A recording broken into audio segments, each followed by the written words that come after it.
We talk about there being a physical world, the universe, and we talk about an afterlife, but nobody thinks of the afterlife as tucked away in a corner of the universe. It's got to exist in some other dimension, the spiritual world. But if we die and go from one world to the other, the two must interface with each other. How do they do that? Easy. Correspondences. What?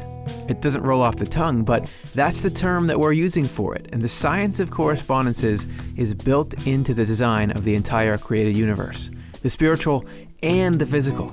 There are some basic laws of this system. 1, we exist from heaven. Everything in the physical world has its cause in the spiritual world. And 2, we can't exist without this connection. We think love and wisdom are pretty important concepts in the world, but they are actually spiritual substances and the very life stuff of our consciousness. We may say there is a spirit in the body. Correspondences are the way the spirit is knitted to the body. But not just the body, it's the spiritual basis of all physical world phenomena. Okay, if this is getting a bit too heady, think about language. The sound tree is a word, but you know that this object is what I mean when I say it. Here's the jump. The actual objects and substances in the material world are the language or words of spiritual things. This means that there is spiritual wisdom packed into everything in the universe.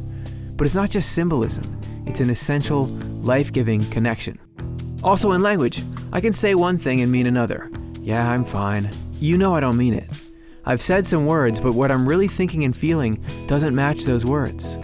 Likewise, in the science of correspondences, a physical thing can represent a spiritual thing, but the two may not correspond. The connection is broken when we take something that should do good, like a human hand, and use it to cause harm. Swedenborg wrote that the science of correspondences would be a starting place for understanding spiritual things. We've advanced and continue to advance in the physical world sciences, and we can take what we understand from science and can explore the spiritual wisdom hidden in it. The knowledge of correspondences used to be known by people all over the world, but it's been lost. And actually, the one place where it still remains intact is in the text of the Bible. But don't worry, because the more we align ourselves with love, the more heaven opens within us. And so we'll come into a greater awareness of these correspondences.